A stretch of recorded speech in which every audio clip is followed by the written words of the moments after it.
वेदास्तथा स्मृतिगिरो यमचिन्त्य शक्तिं सृष्टिस्थितिप्रलयकारणमामनन्ति तं श्यामसुन्दरमवीक्रियमात्ममूर्तिं सर्वेश्वरं प्रणतिमात्रवशं भजामः। अज्ञाननिरतिरुपैति यया विशोषं भक्तिः परापि भजते परिपोषमुच्चैः तत्त्वं परं स्फुरति दुर्गममप्यजस्रं साद्गुण्यभृत्स्वरचितां प्रणमामि गीताम्। नारायणं नमस्कृत्य नरं चैव नरोत्तमं देवीं सरस्वतीं व्यासं ततो जयमुदीरयेत्। हरे कृष्ण कृष्ण कृष्ण हरे हरे, हरे राम राम राम हरे हरे। गीता मंजरी का यह 87वां अंक है। विगत अंक में हम लोगों ने गीता 2:17 श्लोक के अंतर्गत यह विचार सुना कि वह श्लोक किस वस्तु का प्रतिपादन करता है। क्या वह देही का प्रतिपादन करता है अथवा देही से भिन्न किसी तत्व का प्रतिपादन करता है। सिद्धांत यह है कि वह श्लोक देही का प्रतिपादन नहीं कर रहा है, एक ऐसे तत्व का प्रतिपादन कर रहा है जो संपूर्ण जगत में व्याप्त है। और भगवान ने गीता के 9वें अध्याय के चौथे श्लोक में यह कहा है कि वह मैं हूँ जो इस संपूर्ण जगत में व्याप्त है। संशय यह किया गया था कि 2:12वें श्लोक में भगवान ने जहाँ यह कहा है ऐसा नहीं था जब मैं नहीं था, जब तुम नहीं थे, ये राजा लोग नहीं थे, और उसके बाद देही के द्वारा भगवान आगे उपदेश दे रहे हैं, तो यह प्रतीत होता है कि पिछले श्लोक 2:12वें में जब इसका अर्थ होता है कि सब देही के अंतर्गत ही आते हैं, तो भगवान उस विषय का यहाँ खंडन कर रहे हैं। यद्यपि मैंने अपनी भी गणना उसके अंतर्गत कर दी कि ऐसा नहीं था कि तुम नहीं थे, मैं नहीं था, किंतु ऐसा होने पर भी आगे जब मैं देही की चर्चा कर रहा हूँ तो मैं उस देही के अंतर्गत नहीं हूँ, मैं उससे पृथक एक तत्व हूँ। और उस तत्व की संज्ञा भगवान ने भी नहीं दी, इसलिए निर्विशेष रूप से 2:17वें में नपुंसक लिंग का प्रयोग भगवान ने कर विषय को सिद्ध किया। यदि देही अथवा शरीरी ही इस श्लोक का विषय होता, जैसा कि 2:18वें श्लोक में शरीरिणः शब्द का प्रयोग है, तो देही अथवा शरीरी शब्द पुल्लिंग में होता है, नपुंसक लिंग में नहीं होता है। इसलिए देही अथवा शरीरी इस श्लोक में प्रतिपाद्य नहीं है, यह निश्चित रूप से समझना चाहिए। जब नित्य और अनित्य वस्तु के विवेक के विषय में कहा जा रहा है तो स्वाभाविक है नित्य वस्तुओं में से भी जो परम नित्य वस्तु है उसका ही कथन सबसे पहले होना चाहिए।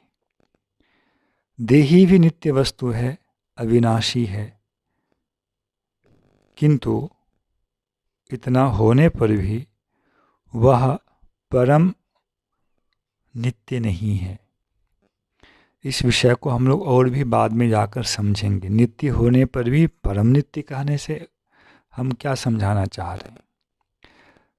उपनिषद में एक वचन है, नित्यो नित्यानाम। नित्य अनेक पदार्थ हैं, उनमें भी जो नित्य है वह परम नित्य होता है। तो भगवान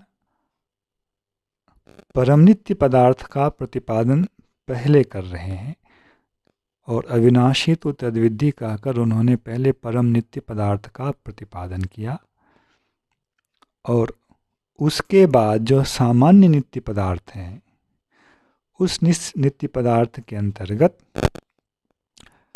जो शरीरी तत्व है उसका प्रतिपादन 218वें श्लोक में उन्होंने किया है।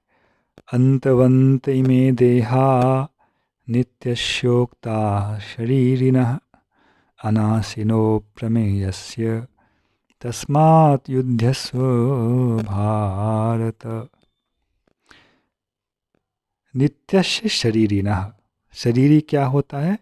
नित्य होता है। किंतु अस्य इमे देहा अंतवंतः, इस शरीरी के जो देह हैं, ये सभी देह वे क्या हैं? अंतवंत, अंत को प्राप्त हो जाने वाले हैं। उक्ता, ऐसा कहा गया है। सोचना चाहिए, तत्वदर्शी भी जो आगे कहा गया उसको ही यहाँ कर्ता मानना पड़ेगा। तत्वदर्शियों ने ऐसा कहा है। और शरीरी के लिए 2 और विशेषण भगवान यहाँ कह रहे हैं। अनाशिनः अप्रमेयस्य, नित्य तो है ही, अनाशिनः और अप्रमेयः, यह 2 अलग से भगवान ने प्रयोग किया। यद्यपि नित्य और अनाशी का कोई विशेष अंतर नहीं है, पर अप्रमेय शब्द जो है इसकी महत्ता है।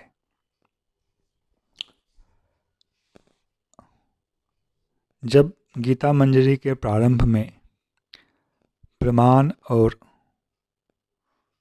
प्रमाण का विचार चल रहा था तो वहाँ यह विषय उठाया था, प्रमाण क्या है, प्रमाण के मूल में जो शब्द प्रमा है वह क्या है, और प्रमेय किसे कहते हैं। प्रमा का जो विषय होता है उसे प्रमेय बोलते हैं, जो यथार्थ ज्ञान होता है उसे प्रमा कहते हैं, और यथार्थ ज्ञान का जो विषय होता है वह प्रमेय कहलाता है।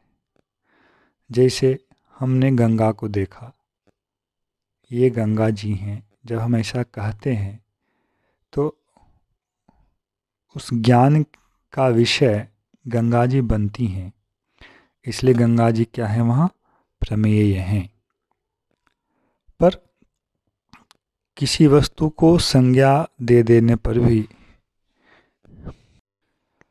अप्रमेय शब्द का प्रयोग भी अलग अलग दृष्टिकोण से हो सकता है। किसी वस्तु को केवल नाम प्राप्त हो गया तो वह एक दृष्टि से प्रमेय है, जिसे हम अपनी इंद्रियों के द्वारा ग्रहण कर पाते हैं। किंतु किसी दृष्टिकोण से वह अभी भी अप्रमेय है। यदि हम उसके विस्तार को ना समझ पाएं तो वह अप्रमेय ही है। जैसे आकाश, आकाश की लंबाई चौड़ाई किसी मानव के द्वारा गम्य नहीं है, मानव नहीं समझ सकता है उसका विस्तार कितना है, तो हम लोग बोल देते हैं अनंत आकाश।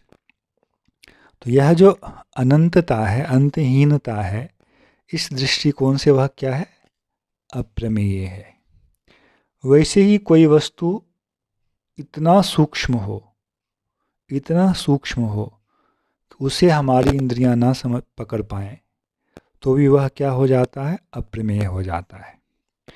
तो जो शरीरी है वह इतना सूक्ष्म है, इतना सूक्ष्म है कि वह इंद्रियों के द्वारा पकड़ में आने वाला नहीं होता है, इसलिए उसे अप्रमेय कहा गया है। यह एक सामान्य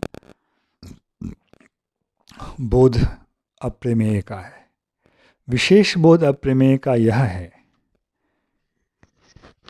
प्रमा अर्थात यथार्थ ज्ञान, इसमें बुद्धि एक कारक है। बुद्धि के आधार पर हम किसी वस्तु का यथार्थ ज्ञान प्राप्त करते हैं। किंतु मौलिक रूप में बुद्धि अपने आप में कोई तत्व नहीं है। जैसा पिछले किसी गीता मंजरी में यह कहा गया कि बुद्धि सूक्ष्म शरीर के अंतर्गत ही है और वह भी विनाशी ही है। इसलिए बुद्धि ही सबको ग्रहण कर ले, यह संभव नहीं है। इस बुद्धि रूपी सूक्ष्म शरीर का भी जो शरीरी है उसे बुद्धि नहीं समझ सकती है। क्यों? बुद्धि तभी तक कार्य करती है जब तक उसे शरीरी का संबंध प्राप्त है, तब वह बुद्धि बाहर के पदार्थों के संबंध में कार्यकरी हो पाती है। किंतु जिसके संसर्ग से बुद्धि में यह योग्यता आती है उसे बुद्धि ग्रहण नहीं कर पाती है। इसलिए यह शरीरी जो है बुद्धि के द्वारा ग्राह्य नहीं है। इस दृष्टिकोण से भी इस शरीरी को यहाँ अप्रमेय कहा गया है। वस्तुतः ज्ञान का जो मौलिक स्रोत है इस शरीर में वह शरीरी है, बुद्धि नहीं है। बुद्धि स्वतः जड़ है और बिना किसी चेतन पदार्थ के संसर्ग से उसमें चैतन्य धर्म नहीं आ सकता है। इसलिए बुद्धि को भी जो बुद्धि के योग्य बनाने वाला तत्व है वह है शरीरी। इसलिए केवल सूक्ष्म होने के कारण ही इसे अप्रमेय नहीं कहा गया है, बल्कि हमारे द्वारा जो भी प्रमा यथार्थ ज्ञान उत्पन्न होता है उसका मौलिक कारण है यह शरीरी। यही विज्ञाता है। जब शरीर विज्ञाता है, शरीरी विज्ञाता है, ज्ञान का कर्ता है, तो फिर इसे कौन मापेगा? इसे कौन ग्रहण करेगा, बुद्धि या मन? इस स्थिति में बुद्धि या मन इसे ग्रहण करने में समर्थ नहीं होते हैं। इसलिए शरीर को अप्रमेय, शरीरी को अप्रमेय कहा गया है, क्योंकि यह प्रमा का कर्ता है न कि प्रमा का विषय है। ज्ञान का कर्ता है न कि यह ज्ञान का विषय बनता है। इसलिए यह शरीरी अप्रमेय कहलाता है। और हे अर्जुन, शरीर और शरीरी के इस तत्व को जानकर तुम युद्ध करो। अब 17वें और 18वें श्लोकों को यदि देखें तो एक अंतर स्पष्ट आ रहा है। जहाँ शरीरी का प्रसंग आया है वहाँ भगवान ने देह की अनित्यता का भी प्रतिपादन किया है और वहाँ स्वधर्म में अर्जुन को प्रेरित कर रहे हैं। किंतु 17वें श्लोक में न तो शरीर का प्रसंग है, इसलिए शरीरी का भी वहाँ प्रसंग नहीं आ रहा है। वह किसी और तत्व का प्रतिपादन कर रहा है जो नित्य होते हुए भी शरीरी से पृथक है, शरीरी से अतिरिक्त है।